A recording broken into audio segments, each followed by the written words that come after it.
दोस्तों आपका पीके एजुकेशन पर स्वागत है। हम कर रहे थे फिटर सेमेस्टर थर्ड के क्वेश्चन। तो अपन ने 136 नंबर तो क्वेश्चन कर लिए थे, अब करेंगे 138 नंबर क्वेश्चन करेंगे हम। ठीक है, तो 38 नंबर क्वेश्चन में क्या लिखा गया है कि स्लिप गेज की जो ये विधि कौन सी है।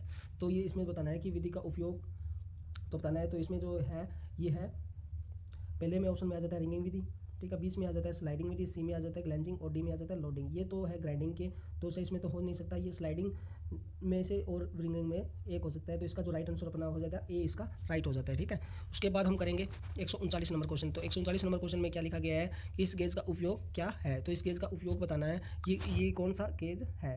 तो इसमें जो ए ऑप्शन में अपना आ जाता है थ्रेड रिंग गेज, बी में आ जाता है थ्रेड प्लग गेज और सी में आ जाता है स्क्रू पिच गेज और डी में आ जाता है थ्रेड कैलिपर गेज। तो इसका जो आंसर हो जाता है वो बी इसका राइट हो जाता है। ठीक है, स्क्रू प्लग गेज है। ठीक है, इसमें क्या हो जाता है कि ये दो प्रकार की होती हैं, एक तो सीधा जो प्लग गेज होता है और एक होता है इसमें क्या हो जाता है, इसमें क्या है थ्रेड कटी होती है। ठीक है, इसका नाम हो जाता है थ्रेड प्लग गेज। ठीक है, इसका जो यूज़ होता है वो अंदरूनी सतहों में किया जाता है। ठीक है, अंदरूनी सतहों में करते हैं। ठीक है, उसके बाद हम करेंगे 40 नंबर क्वेश्चन। तो इसमें क्या लिखा गया है कि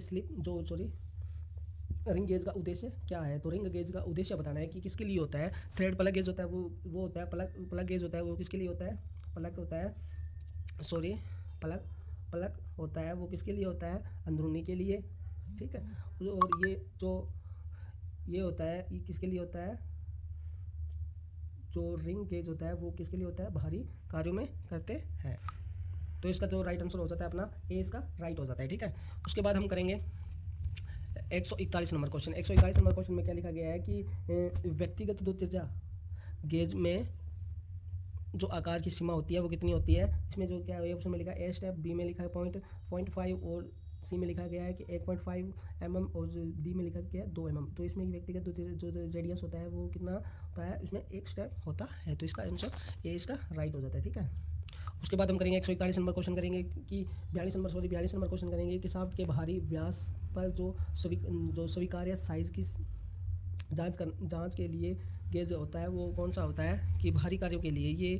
ये डायग्राम दिया गया है, इसका नाम बताना है। तो इसका नाम अपना ए ऑप्शन में हो जाता है रिंग गेज तो है। ठीक है, रिंग गेज तो है, तो इसमें क्या है कि इसका नाम बताना है गो है या नो गो है। ठीक है, नो गो है। ठीक है, गो या नो गो है। तो बी में हो गया जो प्लग गेज नो गो, और सी में हो जाता है कि रिंग गेज नो गो, और डी में हो जाता है प्लग गेज नो गो। तो इसका जो राइट आंसर हो जाता है अपना ए, इसका राइट हो जाता है। ठीक है, तो इसमें क्या हो जाता है कि एक थोड़ा सा अलग होता है कि नो गो होता है, उसमें क्या हो जाता है, इसमें दो होते हैं रोलर। ठीक है, इसमें बीच में एक थोड़ा ग्रूसा कटा होता है, इसका वो होता है, इसका नाम होता है नो गो, और ये गो साइज होता है। ठीक है, तो इसका जो अपना राइट आंसर हो जाता है ए, इसका राइट हो जाता है। ठीक है, उसके बाद में करेंगे 143 नंबर क्वेश्चन करेंगे कि अपघर्षक जो स्टिक के साथ बेलनाकार सतहों के प्रोफाइल को सही करने की फिनिशिंग प्रक्रिया क्या है। तो इसका जो ऑप्शन नंबर ए में हो जाता है लैपिंग, बी में होनिंग, सी में ग्राइंडिंग और डी में हो जाता है फाइलिंग। तो इसका राइट आंसर अपना बी उसका राइट हो जाता है। ठीक है,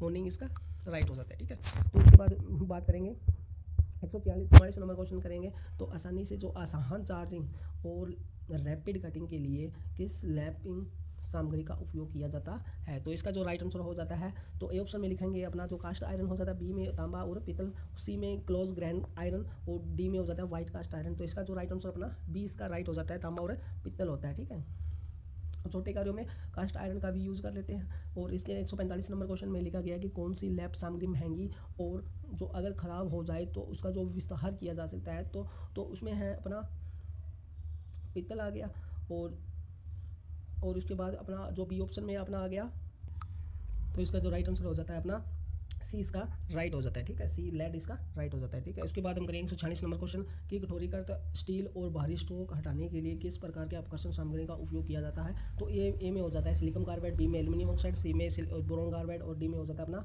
हीरा। तो इसका जो राइट आंसर अपना हो जाता है ए, इसका सिलिकॉन कार्बाइड इसका राइट हो जाता है। ठीक है, तो उसके बाद हम करेंगे 147 नंबर क्वेश्चन कि कौन सा अपघर्षण डाई और गेज की जो स्लैपिंग के लिए किया जाता है। ए में हो जाता है ब्रोन कार्बाइड और बी में हो जाता है सिलिकॉन कार्बाइड और डी में हीरा यानी कि डायमंड और डी में हो जाता है एल्यूमिनियम ऑक्साइड। तो इसका जो राइट आंसर अपना हो जाता है ए, इसका ब्रोन कार्बाइड इसका राइट हो जाता है। गेज और डाई और गेज के लिए इसका यूज करते हैं।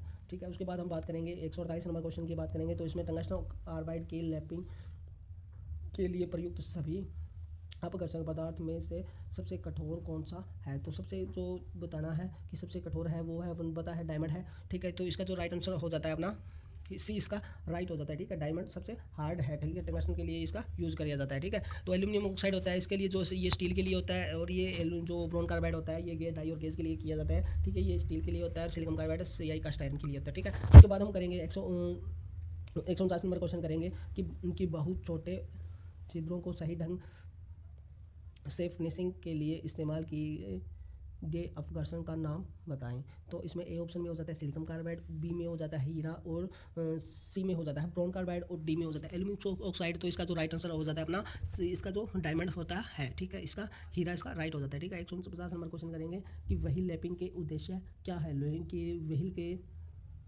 जो व्हीकल है उसका जो लैपिंग करने का उद्देश्य क्या है? तो इसका जो ए ऑप्शन इसका राइट हो जाता है कि कटिंग की प्रक्रिया को विनिर और सतह को चिकनाई करें, ठीक है। तो इसका ए ऑप्शन इसका राइट हो जाता है, ठीक है। उसके बाद हम करेंगे 151 नंबर क्वेश्चन करेंगे तांबा और इसके जो मिश्र धातु के लिए किस लैपिंग व्हील का उपयोग किया जाता है? तो इसके लिए जो किया जाता है ए में लिखा गया है कि वनस्पतिक तेल, बी में लिखा मशीनिंग ऑयल, डी सी में लिखा गया है घुलनशील तेल यानी कि सोल्यूबल ऑयल, और डी में लिखा है पेट्रोलियम जेली। तो इसका जो राइट आंसर हो जाता है अपना सी, इसका राइट हो जाता है सोल्यूबल ऑयल का यूज करते हैं, ठीक है। आगे के क्वेश्चन है वो नेक्स्ट वीडियो में करेंगे।